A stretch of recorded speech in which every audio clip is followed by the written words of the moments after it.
অনেক সুন্দর পেয়ারা।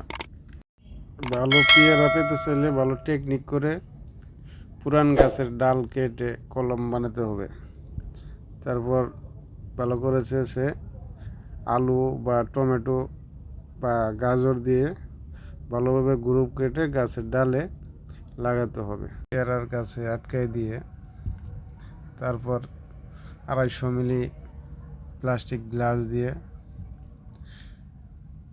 পরে বেঁধে আটকে কিছু গোবর কিছু মাটি একসাথে মিক্স করে ভালো করে দিয়ে পলিথিন দিয়ে বাঁধাই করে রেখে 45 দিন পর এটা খুলতে হবে।